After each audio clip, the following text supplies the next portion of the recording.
هي الحلقات تحفظني بآيات من القرآن، هي الحلقات تملأني بحب المصطفى العدنان، هي الحلقات تحفظني بآيات من القرآن، هي الحلقات تملأني بحب المصطفى العدنان، وأخلص نيتي دوما لرب واحد ديان بروح ملؤها طهور. Sure Gâşiye tefsiri 1. ayetten başlayıp okuyayım inşallah. Bismillah, elhamdülillah ve salatu ve selamu ala Resulillah. Esselamu aleyküm ve rahmetullahi ve berekatuhu. Tövende diktanlağa İbn Kathir rahimullah'ın Kur'an-ı Kerim tefsiri, Uygurca tercümesi, Gâşiye suresi 1. ayetinden başlayıp okuyayım inşallah. Ba'de euzu billahi mineşşeytanirracim. Sure Gâşiye Mekke'de nazil bolgan 26 ayet.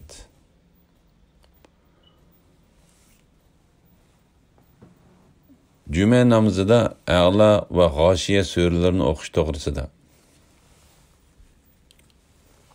Yukarıda Nu'man ibn Beşir radıyallahu anhu'nun Peygamber aleyhisselam Eid ve Cüme namazıda Sure A'la bilen Sure Gâşiye'ni okuydu degenlikini bayan kılgan idik. Bu vaqtda İmam Malik mundaq rivayet qildi. Zahhak ibn Qays Nu'man ibn Beşir'den Peygamber aleyhisselam Cüme namazıda Cüme suresi bilen Qays suresini okuydu deb sordu. U Gâşiye suresini deb cevap verdi.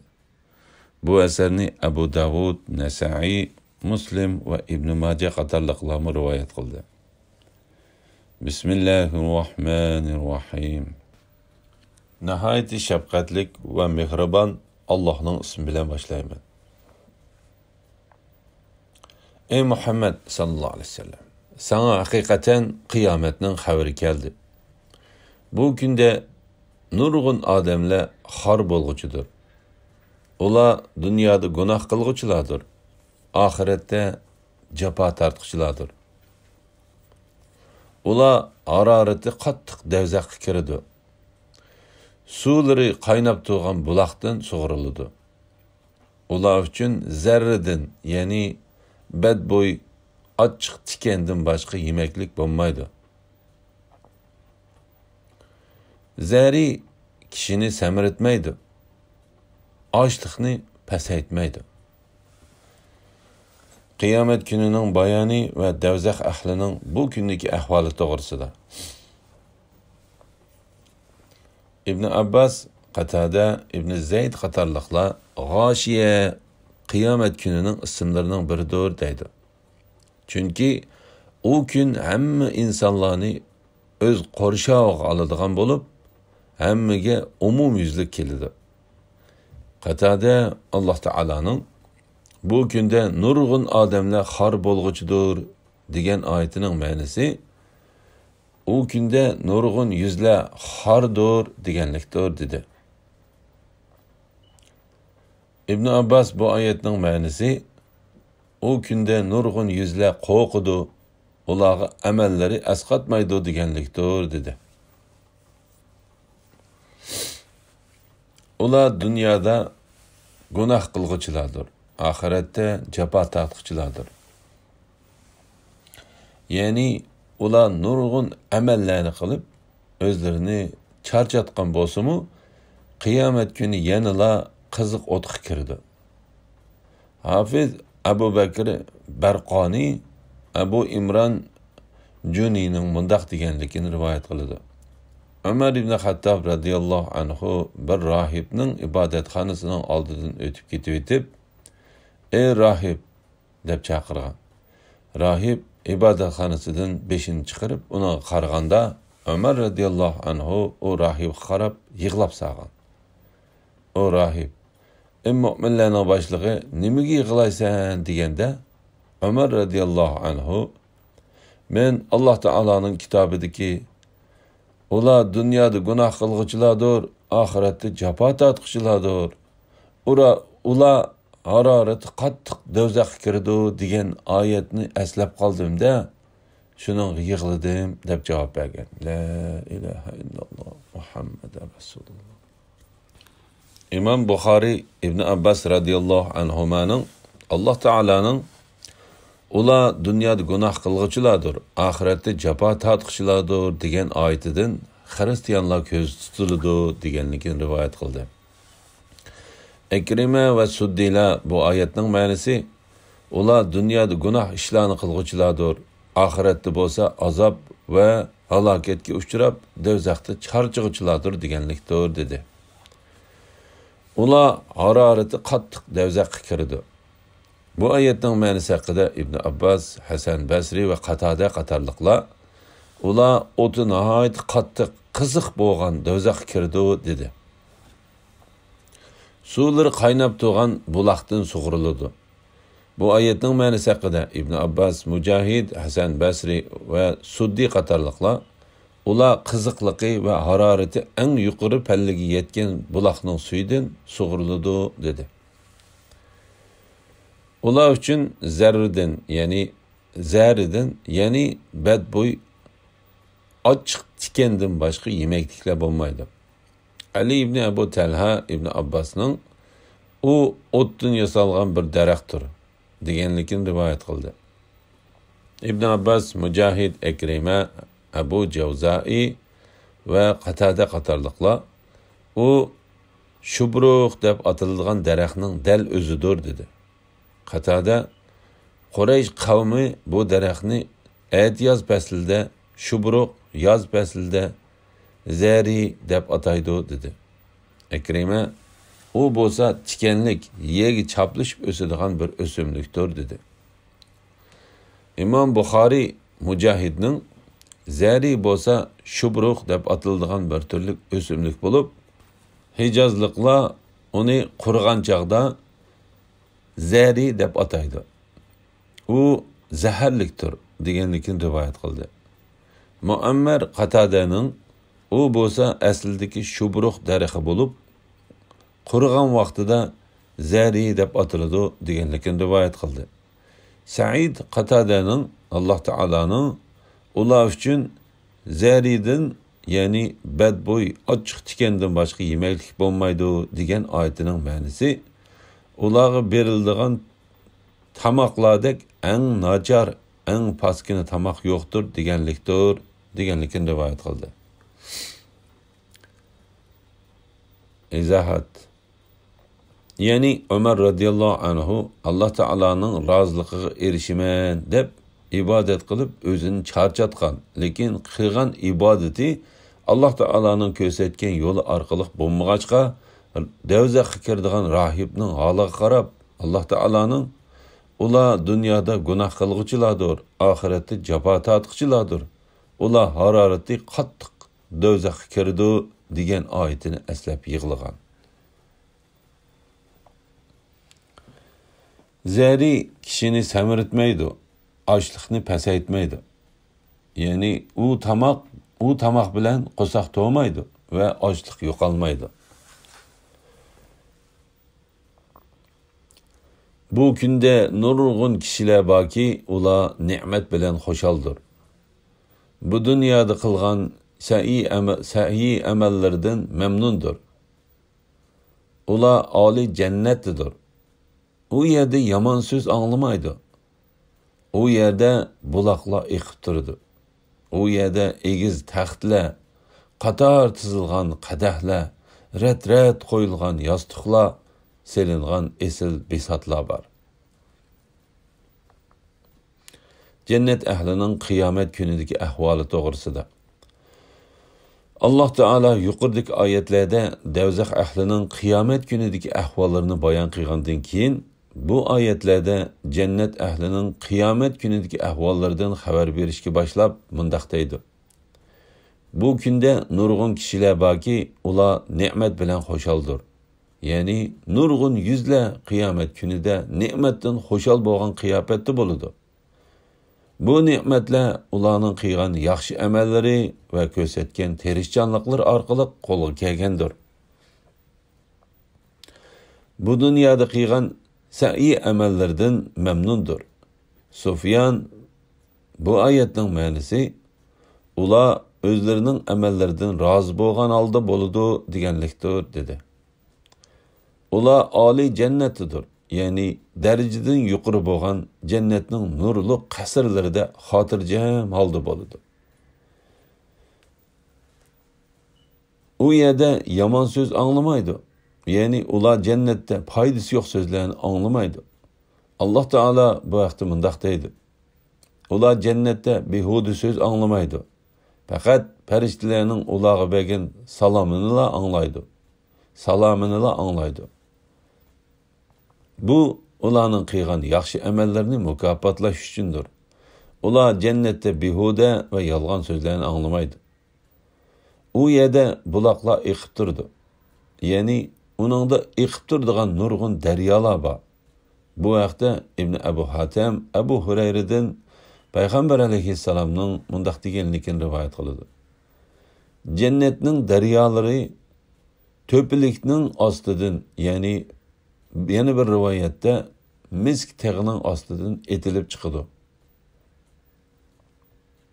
U yerda egiz taxtlar bor.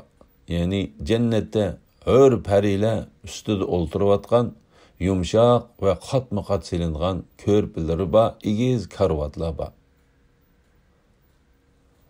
Olimlar Alloh taolaning yaqin bandalari, ya'ni jannatga kirganlar bu karvatlarda o'ltirmoqchi bo'lsa, ularning ustiga chiqishi uchun karvatlar pastlatilib berildi dedi. La ilaha illalloh Muhammadar Rasululloh. Qator tizilgan qadahlar bor. Ya'ni ichimlik ichiladigan qadahlar bor bo'lib, jannat ahlidan qaysi biri ichimlik ichmoqchi bo'lsa, u qadahlar shu kishiga tayyor qilinib turiladi. Rat-rat qo'yilgan yostiqlar bor. Silingan esil besotlar bor. Ya'ni u bu yerlarda silingan selinchilar bor bo'lib, xohlaganlar uning ustida o'ltirdi. Ular qaramamdiki, to'gilar qandoq yaratildi? Osmon qandoq egiz qilindi? Tog'lar qandoq turg'izildi? Zamin qandoq yeyildi? Sen ularga va'zi nasihat qilgin. Sen faqat ularga va'zi nasihat qilg'uchisan. Sen ularga musallat, ya'ni ularni iymonga majburlagichi emassan. Lekin kimiki va'zi nasihatdan yuz o'rib Allohni inkor qiladi ekan, Alloh uni qattiq azoblaydi. Ular o'lgandan keyin haqiqatan bizning dargohimizga qaytadi. Ondan ulardan hisob olishga biz mas'ulmiz. To'gilarning, tog'larning va osmon zaminning yaratilish ustida fikr yurgizishga targ'ib qilish to'g'risida Alloh taolo bandalarini o'zining qudratiga va kattaligiga dalolat qiladigan maxluqotlarga qarab fikr yurgizishga buyurib, mundaq deydi. Ular qaramamdiki, to'gilar qandoq yaratildi? Chunki to'gi ajoyib bir hayvon bo'lib, uning tan qurilishimi o'zgachadir. Gerçi u nihoyat kuchlik, tan qurilishi nihoyat hayvatlik bo'lganiga qaramay, ustiga ig'ir yuklarni ortqili qo'ydi va bu yuklarni yiroqlarga to'shishda o'zini boshqaradigan ojiz bir odamga bo'ysunadi. To'gining yungidan foydalanadi, suti ichiladi, go'shi yeyiladi. Alloh taolaning bandalarini to'giga qarashga buyurishidagi sabab shuki, ayni davrda arablarning chorvalarining ko'pinchisi to'gi edi. Qodi Shuray, yuringlar, biz chiqib osmonning qandoq qilib egiz ko'tarilganligiga, to'gining qandoq yaratilganligiga qarab boqayli deydi. Ya'ni Alloh taolaning osmonni qandoq qilib shuncha egiz ko'targanligiga qarab boqayli. Alloh taolo bu vaqtda mundaq deydi. Ular osmonni qandoq to'riksiz barpo qilganligimizga, uni yulduzlar bilan beziganligimizga, uningda hech qanday yuchuq yo'qligiga qaramamdi. Tog'lar qandoq turg'izildi? ya'ni tog'larning qandoq tiklanganligiga qarashmamdi. Zemin ustidagi odamlar bilan birga tavrab ketmay, muqim tursin deb tog'lar zeminga mustahkam holati bekitildi. Alloh taolo yana u tog'larda insonlar uchun foydali bo'lgan nurg'unlagan narsalarni va kon boyliqlarini o'rinlashtirdi. Zemin qandoq yeyildi? Ya'ni zemin qandoq qilib mushundoq yeyilgan?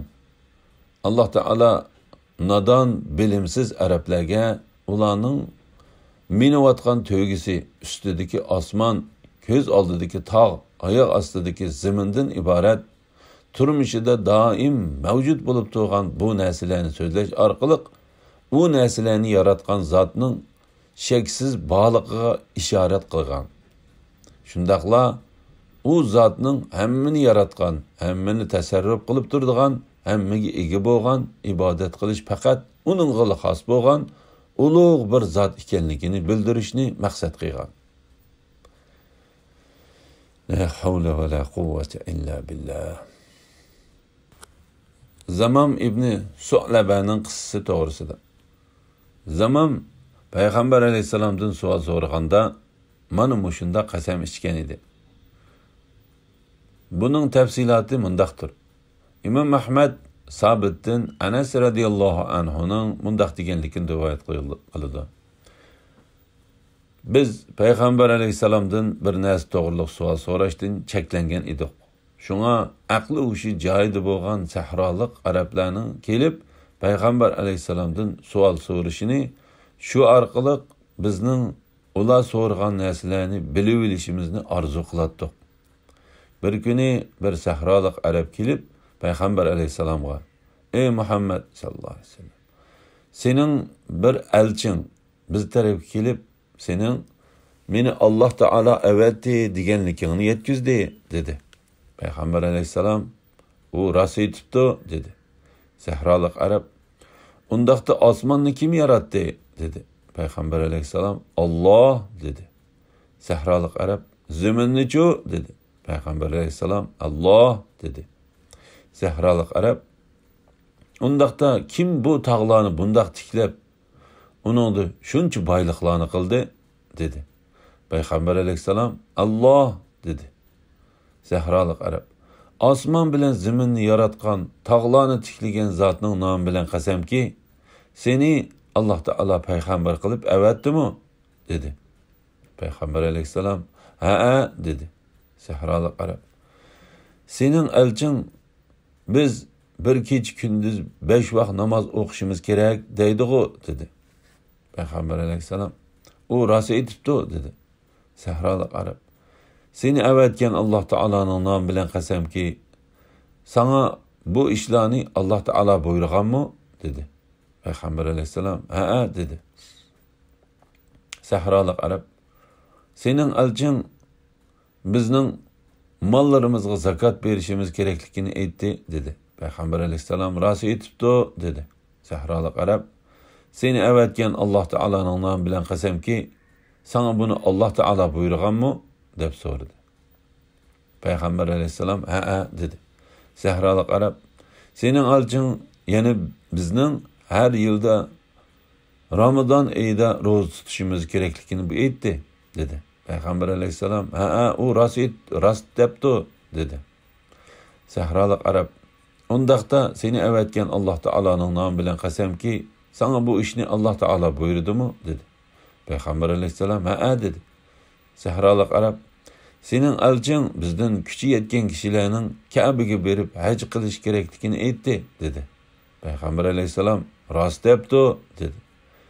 Shundan keyin u sahrolik arab: "Seni haq bilan avatgan Alloh taoloning nomi bilan qasamki, men uningdan qilch oshirib etmayman va qilch kemaytib etmayman" dedi. Buni anglagan Payg'ambar alayhisalom u degan so'ziga rost amal qilsa, cho'qim jannatga kiradi dedi. Buni Imom Buxoriy, Muslim qatorliqlar rivoyat qildi. Payg'ambarning vazifasining faqatla yetkazishdan iborat ekanligi to'g'risida. Sen ularga va'zi nasihat qilgin. Sen faqat ularga va'zi nasihat qilg'uchisan. Yani ey Muhammed sallallahu aleyhi ve sellem, sen özünün əvətilişdiki vəzifən boyunca kişilərini agahlandırğan. Allah Teala bu vaxtı mündəq deydi. Senin məsuliyyətin fəqət təbliğ qilishdir. Bizning məsuliyyətimiz hesab elishdir. Şuna Allah Teala mündəq dedi. Sen ulağa musallət, yani ulanı imanğa məcburluğucu eməzsən. İbn Abbas, Mücahid ve başqalar bu ayetinin mənisi sen ulanın dillərində imanını zorlab bərpa qılğıcı eməzsən deganlikdir dedi. İbn Zeyd bu ayetinin mənisi sen ulanı iman etişqə məcburlaydigan kişi eməzsən deganlikdir dedi. İmam Ahmed Cabir radiyallahu anhu'nun mundaq deganligini rivayet qiladi. Peygamber aleyhisselam men kişiler bilen hattaki ular bir Allah'tan başka hiç ilahның yo'qligiga guvohlik berganga qadar urush qilishga buyurildim. Agar ular namoz o'qisa, zakat bersa, ular qonlarini va mollarini mendan saqlab qoladi. Faqat islomning haqqi bilan saqlab qololmaydi. Ve ularning hisoblari Allohgadir. Deb ondan Allah Teala'nın sen ulağı vəzi nəsiyyət qılğın. Sen faqat ulağı vəzi nəsiyyət qılğıcısan. Sen ulağı musallət, yani ulağını imanğa məcburluğucu eməzsən degan ayetini okudu. Bu hadisni İmam Müslim, Tirmizi ve Nesai qatarlıqlarmu şundaq rivayet qilgan. Bu hadis yana İmam Buxari ve Müslimlarning kitaplarida mu rivayet qilingan. Haqdan yüz o'rganlarga qilingan tahdid to'g'risida. Lekin kimki va'z nasihatin yüz o'rib Allohni inkor qiladigan, yani islom dinining asoslarini o'z joyida ado qilishdan yüz o'riydigan, dili va tili bilan haqni inkor qiladigan, Allah uni qattiq azoblaydi. Bu haqda Allah Teala mundaq deydi. Kafir Qur'onga ishonmadi, namoz o'qimadi, lekin u Qur'onni inkor qildi ve imandan yüz o'rdi. Şuna Allah Teala mundaq dedi. Allah onu qattiq azoblaydi. Ular o'lgandan keyin haqiqatan bizning dargohimizga qaytadi. Yani ularning qaytadigan joyi bizning dargohimizdir. Ondan ulardan hisob ilishga biz mas'ulmiz. Yani ularning qilgan işlerden, amel ibadetlerden hesabını biz alamiz. Eğer ularning amel ibadetleri yaxshi bo'lsa, mukofot, yomon bo'lsa, jazo beramiz. Elhamdülillah, Allah Teala'ga şükürler bo'lsin. Şunun bilan Sura G'oshiyaning tafsiri tugdi. Kelar qitimda Sura Fajr tafsiri 1. ayetidan başlab o'qiymiz inşallah. Ve sallallahu ala Muhammed ve ala alihi ve sahbihi ve sellem. Esselamu aleyküm ve rahmetullahi ve berekatuhu.